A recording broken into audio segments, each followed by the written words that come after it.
Okay, so I think this week sorry, I'm Sukan. Thank you for coming back again. So I think we'll talk about France. France had an uprising. I'm not going to say much more about that than that at this moment. And I want to go around.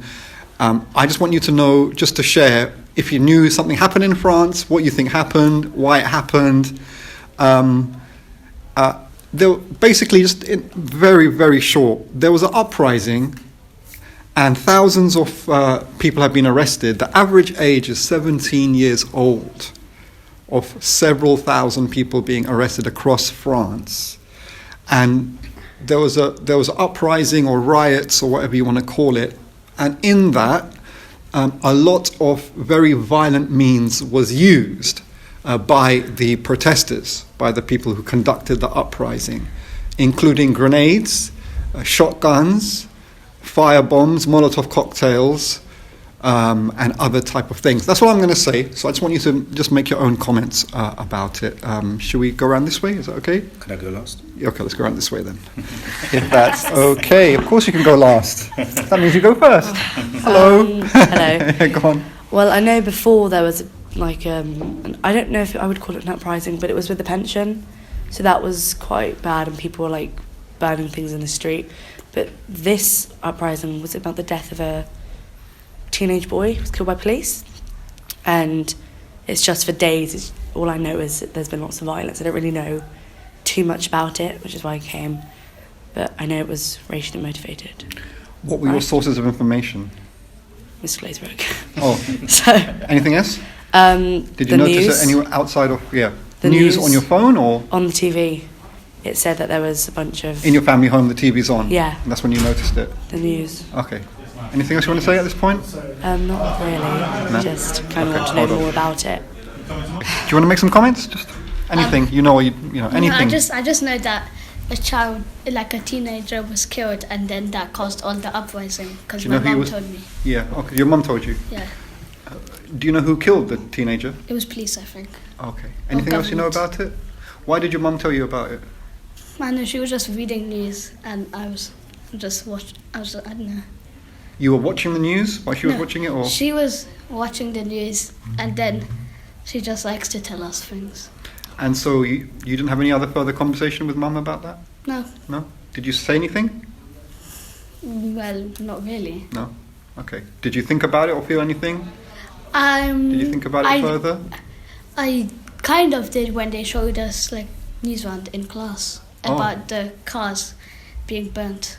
I didn't see a news round, so what did news round say? That cars were being burnt and McDonald's were being, and libraries and schools. And why did they say that was happening? Because, I'm not really shocked. They didn't say that much. They just talked about the writing has gone further. They didn't give a background. What did you think or feel about any of this? I mean, it's kind of bad that it's happening, but I do already know that beforehand that France is a racially, kind of for modern day segregated country, not allowing hijab and stuff. Oh, because of the hijab law? Yeah. Okay, interesting. Okay, thanks. Anything else you want to say at this point? Okay, thanks. Want to say something? Similar to Zara, I had heard what had happened from Mr. Glazebrook.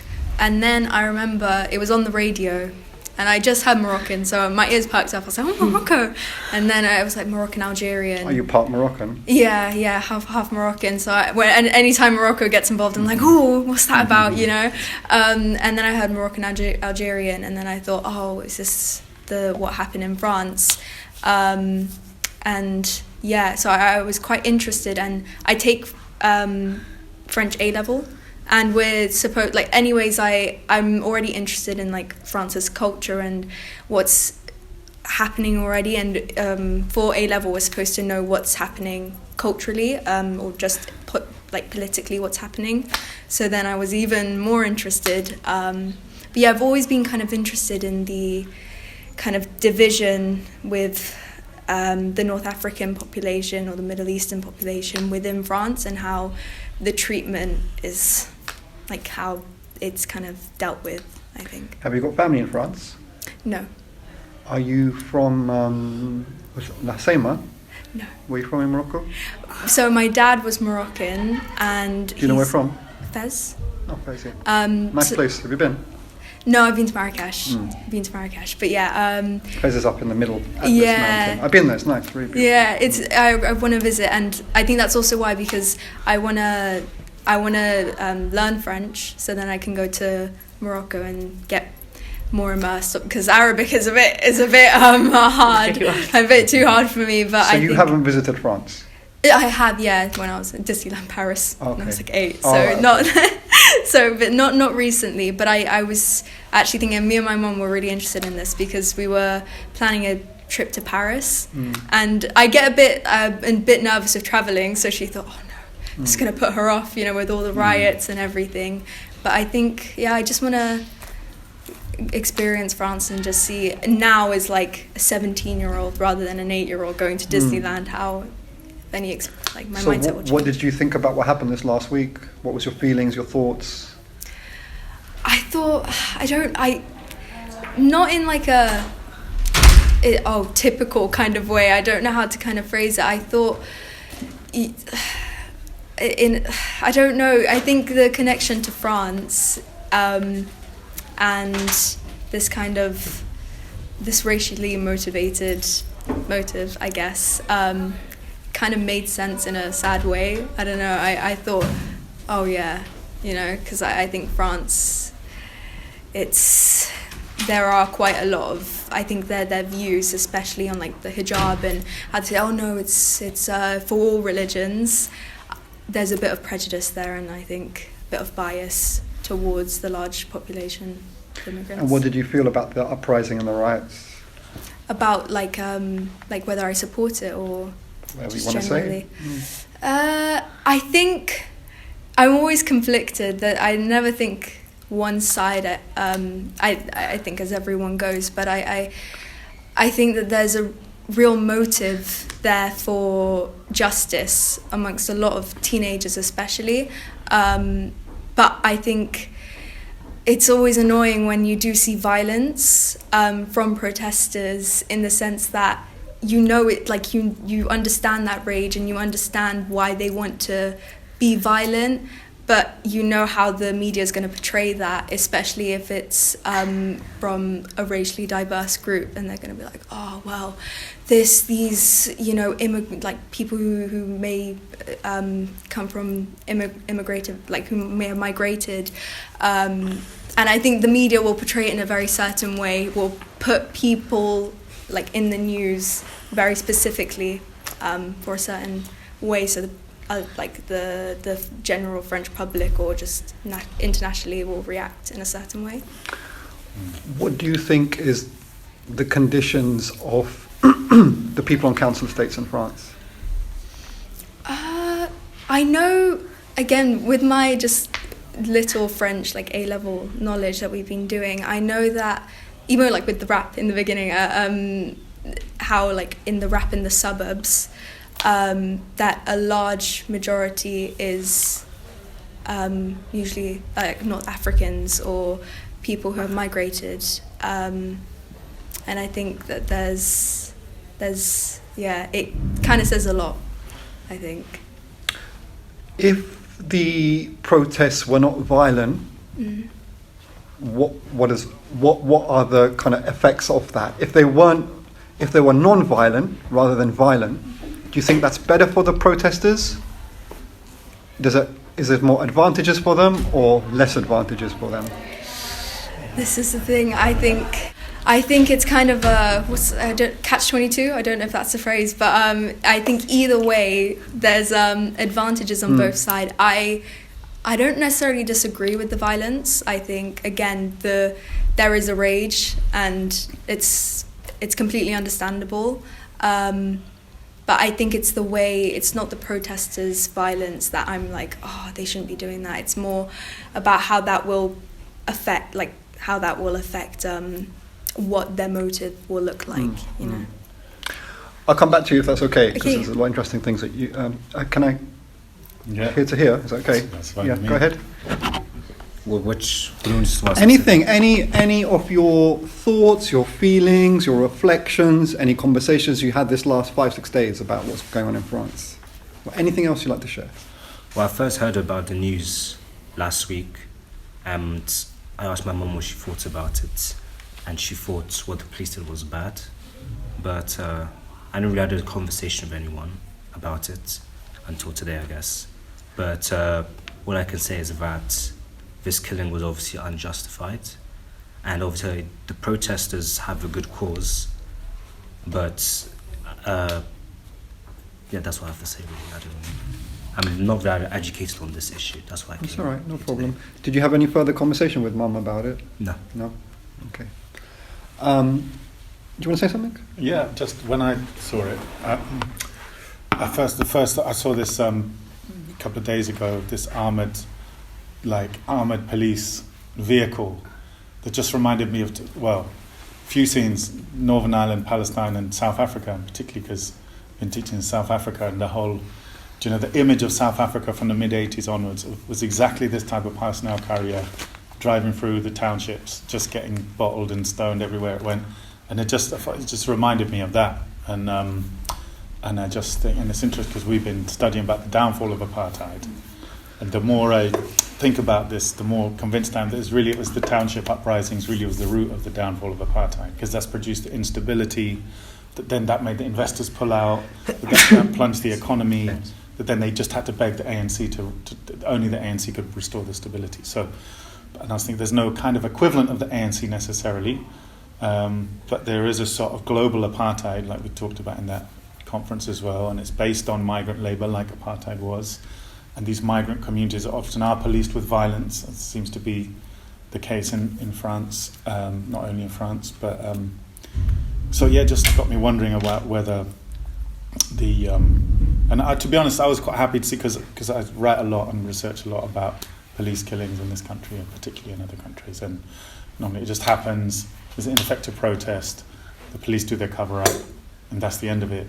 And so to be honest, it was nice to see a spanner in the works for that formula, that actually people are fighting back and not accepting it, and it's got out of the hand of the government. It's quite moralising to see, to be honest, really. So. Thanks for that. Yeah, really interesting comments. So I'm going to just kind of dig deeper into this a little bit. So I did some research. I've just written an article about what's happened, and I was following it very closely. I followed French politics all my life since I was 15 years old. Why? For cultural reasons, really. French hip-hop I've always been into, because I was into rap and other kind of sound system cultures when I was a teenager. I became an MC when I was 18. So then you're into hip-hop and stuff, and like MC Solar and EM and other French artists who are the voices like of the council estates, what they call the suburbs in France. Now, France's North African population, so that's people from Morocco, particularly Algeria and Tunisia, have been in France for several centuries. I mean, even longer than that. There was a North African who ruled Britain, by the way. He was a Roman emperor called Severus Septimus from modern day, I think what's Tunisia, Carthage. Anyway, so there's been an African presence in Europe for many centuries and millennia, but the sizable North African populations start to populate, particularly Paris and other cities like Lyon and Marseille, from the 60s. You okay? Yeah, okay, no worries. Good to see you. And so they come in large numbers in the 60s. So what happens in the 60s, though, is as the migrant populations come into France, the liberation movement, particularly of Algeria, starts to intensify, right? So Algeria is a colonized country by the French, but the form of French colonialism is not the same as British. They consider Algeria a southern department of France. So there's states in the Caribbean which are still departments of France itself, right? And other places in the world as well, which are it's not the same, it's not the British colonial model. Anyway, as the North Africans, and the Algerians in particular, start fighting French colonialism, the French racism by the French government and the French population increases. So the North Africans are seen by white racists in France as suspicious, as extremists, as violent, etc. Nothing changes, does it, right? So then what starts to happen is this senior police officer from France. You know, in the Second World War, France had a pro-Nazi regime called the Vichy regime. It's called Vichy France. So it was like a collaborationist state with the Nazis. There was a senior police officer called Papon, right? I think it was Michel Papon, I'm not sure. Can't remember. And he helped to round up thousands of Jews for the Nazis. And that was that was when it was Vichy France. He becomes, after the Second World War in France, becomes a senior police officer. So he's still a senior police officer, despite him rounding up Jews for the Nazis, right? For death in concentration camps. Then, in Algeria, he becomes senior military police in Algeria, colonized Algeria, in which he's notorious for killing lots of Algerians. Extrajudicial killings. And torture. Yeah, torture, killings, etc. Of liberation fighters, their families, and just innocents in communities who are suspected of supporting the liberation fighters. The FLN in Algeria. Battle of Algiers, you must watch that. It's one of, it won lots of awards. It's an amazing film about the Algerian War of Independence. Battle of Algiers. It's on YouTube. Watch it. It's fantastic. It shows you really well what was going on and what someone like Papon was doing in Algeria. But then he comes back to Paris as senior police, and he ends up killing nearly 300 Algerians on October the 17th, 1960. In one day? Yes. When Algerians were protesting in support of Algerian independence, on a bridge over the River Seine in central Paris, French police killed nearly 300. And all of these things have been covered up by the French government ever since. Okay? And it's been a struggle just to get them to even admit any of this went on. Right? So that's like the background story. But that's before North Africans come in bigger numbers into France, which happens really in the late 60s into the 70s. Right? But also you have West Africans as well, former people of French colonized West Africa and other parts of Africa, Mali, Senegal, Ivory Coast, etc. Also in the Caribbean, smaller numbers. Martinique. Frantz Fanon, don't know if you heard of him, very important, becomes the leader of the FLN in Algeria. But he's from Martinique. He's an African heritage, Caribbean person from French colonized Martinique. But he comes to Paris and he writes a book in 1951 called Black Skin, White Masks, about the racist experience of colonized people in France. Very, very important book, 1951. It's still very relevant today. Anyway, so once the Algerians, particularly and Tunisians and Moroccans and others, but particularly the Algerians are like the Jamaicans of France. They're the most militant, they're the most expressive, they're the most politically witty and fearless. Yeah? So they play a really important role, like the Jamaican community have played here historically. But then you know what, so when these North Africans were children in the late 60s, when their parents started to come over, what was going on in the world in the late 60s, for especially African and black people? Black Power, the Black Panther Party, Malcolm X, Angela Davis, all of these things, right? Steve Biko feeds into that as well, and other African revolutionaries as well, absolutely. So when they were younger than you, they were hearing, when they were like, 7, 8, 9, 10, like Black Power and Huey Newton and Malcolm X, and it's like, we're not going to take this anymore, we're going to, fight for our rights by any means necessary. This is young children. And their parents who have come over, first generation migrants are like, oh, thank God we're here. Life is better now. We have to keep our head down and study, get our kids to study hard. But the kids, they don't have that. They're not grateful to being in France or in Britain, right? They're just grown up under this racism. They're like hearing Black Power. So when they become young adults in their late teens, early 20s, by the late 70s, in England and in France, they just start fighting back. They're getting killed by police all the time, yeah, and attacked by racists, and they start fighting back from the 1970s. So in the 70s, in Paris and Lyon and other places, North African communities fight back this racist policing, this racist attacks by the state and by people. And then it's a weird thing in France. The police are known for being particularly racist and violent. I mean, they kill people here every few days as well, police. And you know from the Casey report how homophobic, misogynistic, and racistly violent they are. In France, they seem to keep killing teenagers, people who are not yet adults. 16-year-olds, 15-year-olds, 17-year-olds get killed regularly. And that's what sparked the recent uprising.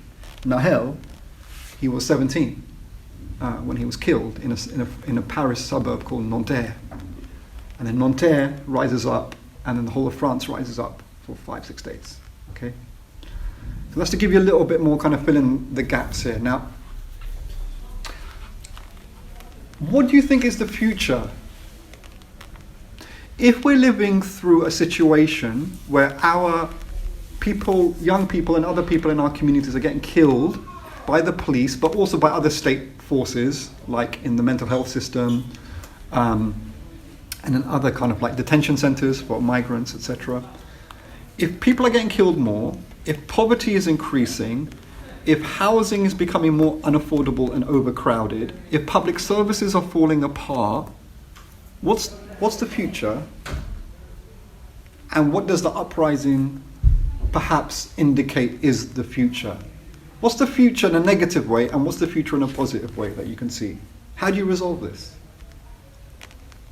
Do you wanna explore that? How do you resolve this problem? Is the problem going to be resolved?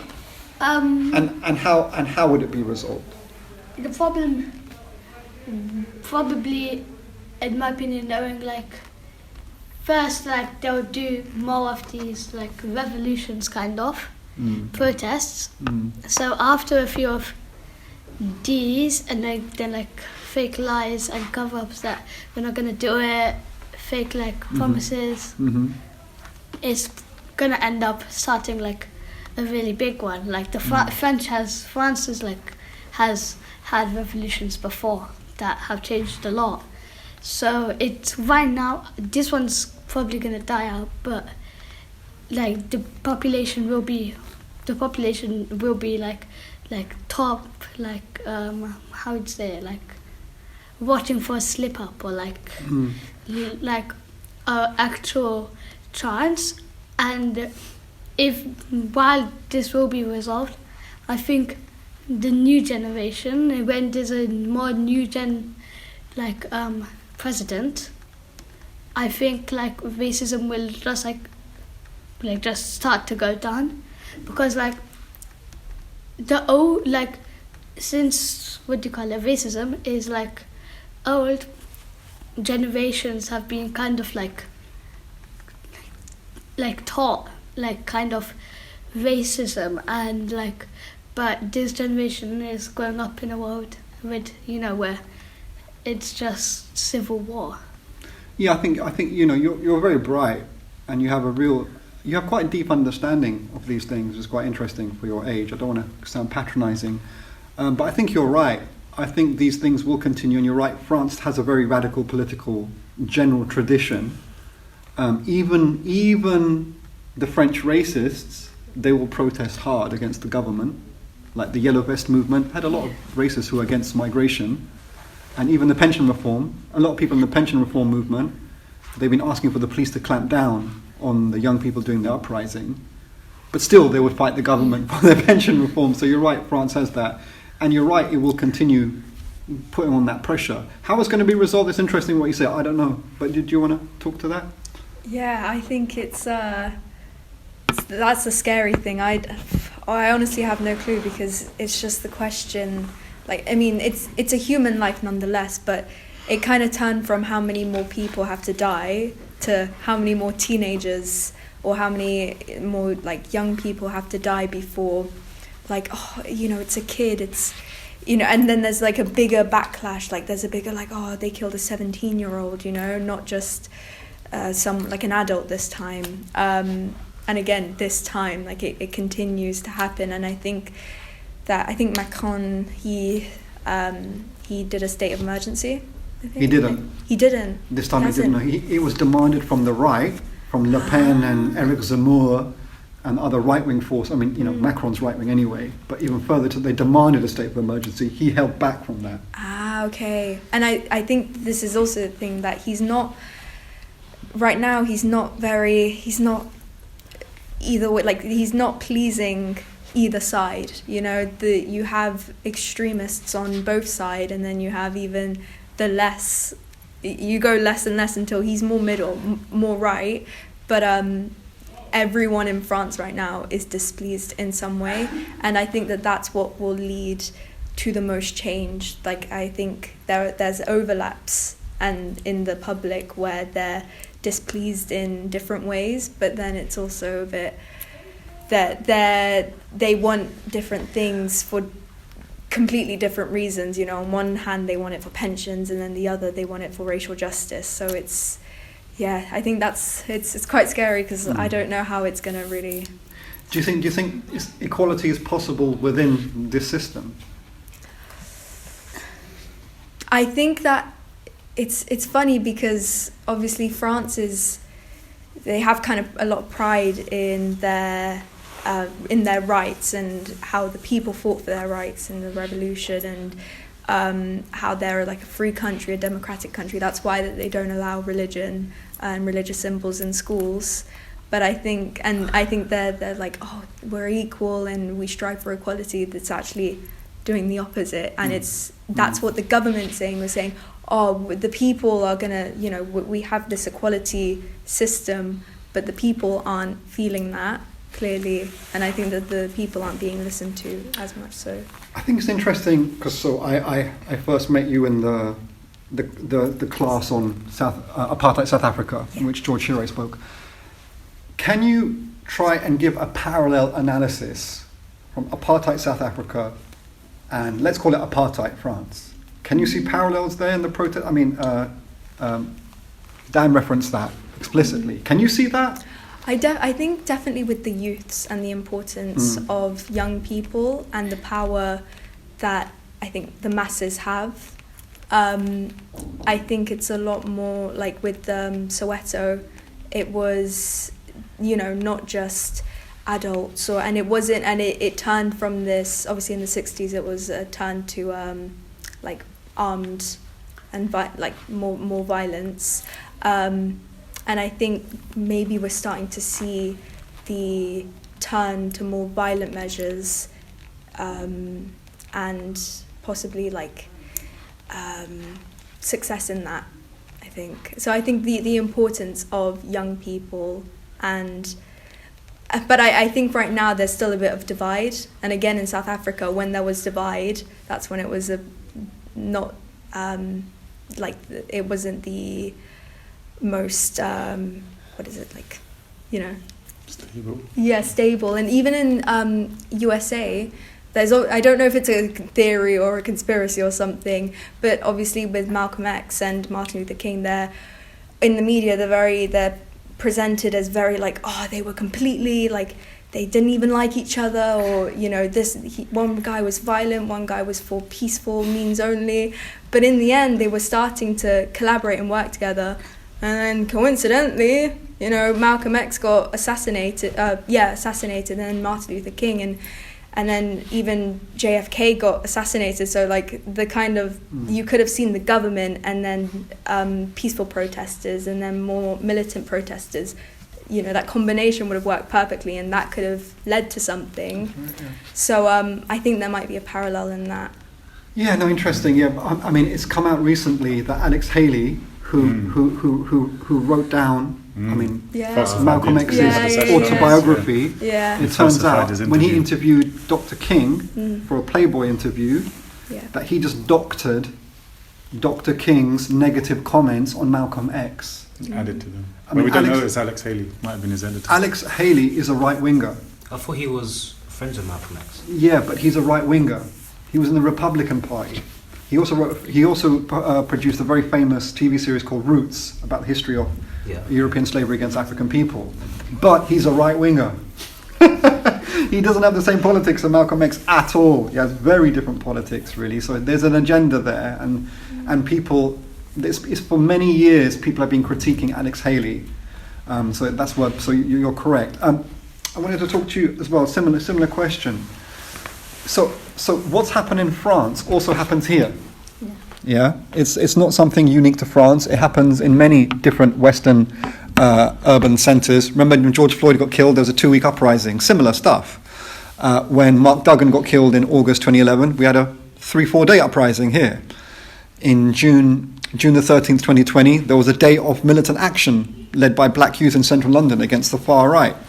When the 2 teenagers got chased to death in South Wales just a few months ago. Ely. In Ely, in a suburb of Cardiff City, there were 14, 15-year-olds they just got chased to death by a police chase. Then their friends and their community, just in the surrounding immediate streets, they rose up in like a microcosm, in a small way, like what you see in France. So you have these spontaneous, they're not organized, there's no organizations that have a name and a structure and a leadership. There's no formal organization. These are spontaneous uprisings. What would you like to see with that going forward? Because they're going to increase, they're not going to decrease. These problems are going to increase. So what do you want to see with these uprisings? Would you rather them not happen at all? Would you rather they happen more frequently? Would you rather them happen in a more organized or different way? I mean, what would you like to see? Collectivize into a coalition of mostly obviously working people of various backgrounds, and like either petition parliament or maybe form their own organizations to get elected to parliament and try and pass substantial dense reforms to the system.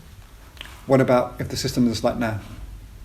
Then because it happens, isn't it? Well, then you try to even get something through. You know, the system is designed so we can't get any reforms out of it. Actually, well, you could do what France did in 1958. Go on, 68. 68, and just change the constitution, just make a new system entirely. So you're saying on the basis of like as well. Right. Sorry. So say. No, it was 58. Oh, I'm sorry. Okay. Yeah. Sorry. Thanks. So you're saying still a radical movement, but collectivize, make alliances, develop your representation, and through that pressure, make a new system. Try to make a new system. Okay. Anything else you'd like to say? No. Do you think that's possible? Yes. Do you think you might see that in your lifetime? You're in your late teens now. If my generation has enough willpower, then I think so. I'll probably know you for the next 10, 20 years, so we can revisit that question as we go through every 5 years and review. Because it's funny, because, I'm 45 years old. I've been down in this since we were 15 years old, committed, like life properly committed. And time passes, and some things change and some things get worse. It's interesting. Any other comments you'd like to make in regards to this? No, I'm just a very optimistic person. That's no, it's good to be. No, it's good. It's what is it? Who said it? Was it? What is it? It was optimism of the will, and something of pessimism of the intellect, or something like that. Yeah, was it Gramsci? I don't know. Yeah, I think so. I always fluff that quote anyway. I'm not sure. Yeah, I've forgotten the quote as well. Yeah, no, it's good to be optimistic. I mean, where there's a will, there's a way. That's another really lovely, powerful saying or something. So, okay, so I want to go a little bit. Can I just? Yes, comment? please. Just a couple of comments on. So it's interesting the whole thing about parliamentary strategies and also the parallels of South Africa, because so in South Africa, obviously, because the black population was a majority, then for white rule to continue, they had to be legally disenfranchised. They had to be banned from voting. Otherwise, they were going to form the main electoral bloc. Obviously, in France, you don't have to have a law saying Algerians and Moroccans can't vote. They're outnumbered at the polls. So in a way, they're kind of effectively disenfranchised because the white people have the power by force of numbers. So I think like we were talking about parallels, I think there is a kind of parallel, the disenfranchisement and so on. And yeah, I can't remember what else I was going to say. I might come back in later, but feel free. So, okay, I want to finish off on these comments and get your reactions. Now, when these things happen, like uprisings, what the uprising shows is what's going on more clearly. And of course, there's a lot of propaganda, there's more racism, these are just violent animals, brainless, uneducated, just rabble from the council estates. Yeah, that kind of real nasty racism to try and convince people the uprising is not just, the uprising is not good. Illegitimate. It's illegitimate. Their de facto demands are not right. All right, so don't support them. Okay, everything is all right. France, like Britain, is a democratic country. Look at your British values. Eat them up. Enjoy them. They're tasty. They're so good for you. But what happens? This is called class struggle. The class struggle, when it becomes the most intense and the most kind of like naked, it shows everything for what it is in reality, right? The reason I'm saying that is all the politics of the racism of the French government and Macron, all the racism of the far right, of Le Pen and Zemmour and all these people, right? All the attempts to divide Algerians from Moroccans, North Africans from West Africans, Christians from Muslims, black from white. All of these things, you can see in the uprising, have totally failed. The people in the suburbs are united. Asian, North African, West African, Muslim, Christian, non-religious, white working class youths, all united. They don't accept the racism of the right and the far right. They're united, yeah, and they're working together, right? So the point I'm trying to get across here very clearly is that if you study these moments, you have a better understanding of where actually oppression and exploitation takes people. It can actually take people to good places, and the way you can feel that most clearly in your lives is through music. Because the best music often is from people who are living through difficult, oppressed circumstances. And one obvious example of that is Bob Marley and reggae. Right? Reggae is the voice of the most oppressed in Jamaica. Right? It's their voice of liberation and resistance, and in a poetic manifestation of that. Right? So the culture of the uprising is like there's two societies in one society. There's a society of the ruling class and their ideas of racism, capitalism, sexism, exploitation, etc. And then there's the world of the rebels, the poor rebels, who reject all of that and they want to unite. They want to protect each other, right? So I wanted to kind of ask you to reflect on that, and if you see that at all, or you don't really see that, because it's actually in our conversation. Because despite you're in the British education system, despite that you're subjected to Western social media and Western news media, etc., and a culture and film and music and all of that, despite all of that, you're expressing sympathies for an uprising that the whole system is telling you don't sympathize with.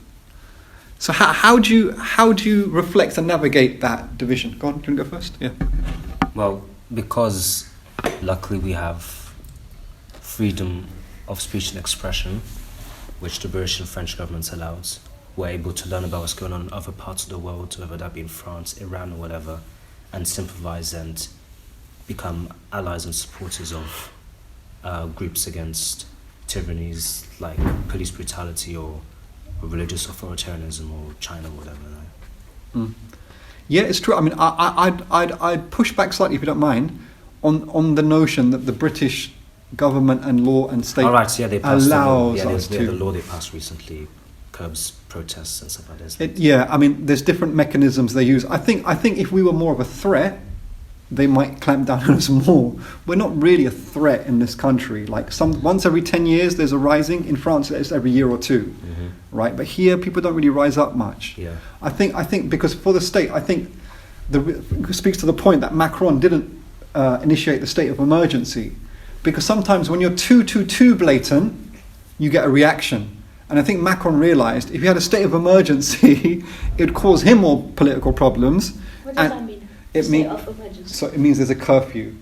It means there's special powers that the government can introduce to control society. So that means military police everywhere. That means you have to be at home by 6, 7 p.m. in the evening. transport is shut down across the country. Special laws of arrest and detention are also brought in. Okay. Police can kind of arrest people along the way without having to prove a case against them, stuff like that. Yeah, I mean, it's not just things are normal and there's a state of emergency. There's all different things in between. So the military police were deployed in France, right? The BRI are the particularly nasty police. They're out on the streets. They're the one with the armoured vehicles that you talked about. But 45,000 of them. So it's not a state of emergency, but still they can put a lot of repressive power into society even without a state of emergency. But the right wing were arguing with that because they're constantly trying to use our communities, to use them for their own racist agenda. Put a state of emergency on them. Put a state of emergency on them. How can you not put a state of emergency on these scumbags, etc., etc. is basically their line. Putting like we said, like a full state of emergency with the curfews, and like you don't need a court case and stuff for arrestments. I think the main reason he wouldn't have done even if he did like kind of, but like not a full, because a full one wouldn't have just like been known to use. It could have like, maybe it's been more extreme, but it could probably get a lot of like full countries against France. Like it would give France more political problems because the Council of Europe, of which France is a member, has denounced the French government for its racist policing, for example. Yeah. So like countries like kind of like how in Palestine it was happening in Palestine, but like people like England was getting pushed to do something, America was. Yeah, so I think I'd assume something like that, like protests would happen in a lot of the world. I think you're right also to raise Palestine because it's similar things. It's a violent racism against a people who are treated in a racist, dehumanized way, and those people who are dehumanized, they want to fight back together. And young people in France and young people like yourself here, they can see Palestinian young people fighting back, like what's going on in Jenin right now. I don't know if you know what's going on. It's a refugee camp on the West Bank. Israel is striking it with airstrikes from fighter jets and killing people on the ground inside the Jenin camp, which is a really horrible thing going on. But the people are very defiant and they're resisting and they're quite inspiring. Any other comments, the final comments you want to make? Yeah. I think they'd be like, right now, there's like three ways. The first way, where countries, entire countries, like what I just said, have riots and stuff or protests. Second way, nothing really happens, just changes eventually when there's a new president, when there's a new election. Or the third way is that it gets like really, really secretive, kind of like how China is like really racist. Like China's concentration camps where Muslims are forced to eat pork and stuff. And that's kind of like secretive. So it could go in that direction too, where it just becomes a country that doesn't really kind of like North Korea too, like that just don't let anything out of anything. Like social media too much, and like anything kind of like they'd be filtering kind of like freedom videos on YouTube and stuff. It could go that way. Interesting, thank you for that. So just this last comments really, I mean, what I'm asking is how do you reflect and navigate these two different counter-oppositional things? You're sympathizing with the communities and the uprising, but the government and the media saying, don't treat them as like the problem, the central problem. Is that something that you're conscious about? I suppose you are, maybe because your South Africa kind of course as well, that kind of encourages you to think that way as well. About like the relation. Yeah, because we're having a conversation and we're not falling for the right-wing media and the demonization of these communities. We're trying to be empathetic and understand them and support them. So is that something that's conscious in your mind? Like when you're talking to your friends and you're on social media and... I have to go. Yeah, good to chat. Good to see you. Goodbye. Bye. Bye. Come along next week if you can. Yeah, I probably will. And my right. friend might come too. Nice, yeah, Oh, bring yeah, your friend. that'd be good. Nice one. I think this newer generation, I think, is not maybe a lot more, but we're a lot perhaps because we're so exposed to social media all the time. Perhaps we're more aware of how things can be tailored to in a certain way. But I think in that same way, I think because of social media, we can express our sympathies in that way, and we can perhaps post stuff or say stuff. But as you said, like, Britain hasn't seen an uprising in decades, was it? Or, in ages. And I think until we see, like, the true ugliness come out, like that something, a real racist attack comes out, I don't think much change will happen, because I really do think there needs to be what's the phrase, like a trigger. Match, trigger Spark. to really a spark to kind of rise up the anger, because I think now there's this sympathy and there's this frustration, that's kind of constant, but there's not something that's really like propelling. No. That's interesting. Thanks. Any final comments? Yeah, final comments from you, and then we're done. I just thought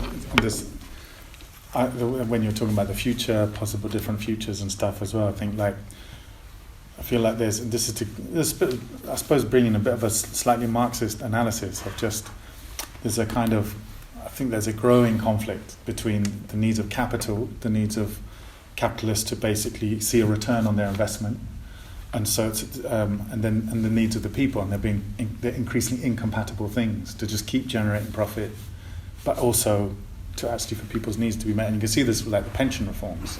So the pressure on Macron to, from the capitalists saying why do we have to pay all this tax to give people these pensions for decades on end after they retire? Like this is our profits. Like, what are you doing? So he's got all that pressure, and then the people are saying, no, we've earned our pensions, we've worked all our lives, we want our pensions. And you just can't keep both sides happy increasingly. And so what you see in France with the pension reforms is Macron increasingly, and this is the interesting thing about what's happening in Parliament, so Macron actually, because he thought he was going to lose the vote in Parliament on pushing through his pension reform, he just used emergency laws to bypass Parliament. So we're not going to put it to Parliament. Yeah, he did, yeah. So this is, and then he put police on the streets to suppress the resistance. So this is starting to become something like a dictatorship, right? Where the elected parliamentary lawmaking machinery is just overruled by a president who just enforces that on the streets with police. Yeah. No, there's no role for democracy really in that. And that's what I mean. I think that France is kind of an indicative of where Europe, maybe the whole world, I think the whole global economic capitalist system is kind of pushing increasingly, like I say, there's tension between the needs of the people and the sort of demands of the profit system. And so it's kind of tending in that direction towards dictatorship and fascism. And so that's one kind of vision, but obviously also, and maybe the youth in France are kind of pointing towards a different vision of people just say, no, we're not, drawing a line, we're not gonna have it. And like the South African slogan, make the country ungovernable, like, no, you're trying to do that, but it's not going to work because people are not going to have it. So then what's beyond that, and the question of organizational forms and so on, is to be seen. But yeah, I do think there are, Rosa Luxemburg, the sort of socialist of about 100 years ago, she said basically the future is socialism or barbarism. And she said that, it's quite prescient. She said that on the cusp of the First World War, which then led directly into fascism in the Second World War, right? And I think we're in that kind of contradiction and facing that kind of, humanity has to make a choice, really. It has to make a choice which of those futures it wants to go down, I feel. Thanks. So I'm just going to finish off by suggesting to you, I want yourselves, maybe with your parents, to do a few things, to watch 2 films, and then we can maybe chat about it a little bit next time. La Haine, which was made in 1995 by Matthew Kassovitz. It's about what happens on a council estate after the police kill someone, one of the young people. It's actually based on a true story, 1993. I forget the name of the youngster. I didn't know that. He was 17 years old, unfortunately. He was handcuffed to a radiator in the police station and they shot him dead. and there was Uprising. So the film is based on that. So it's La Haine from 1995, Matthew Kasowitz, and from 1960, if I'm not mistaken, Battle of Algiers, about the War of Liberation. There are two films and one book I want you to look into, or anything by this man, Frantz Fanon, particularly his 1951 book, Black Skin, White Mask, but also another book that he's more famous for, Wretched of the Earth. So he talks about the direct link between French colonialism and French racism within France. So if you can talk about, if you can watch those two things, maybe watch those couple of films with your friends and family, and check out some of Fanon's stuff, and then maybe we could chat about it next time. All right? Thank you. Brilliant. Thanks. Nice one. Excellent.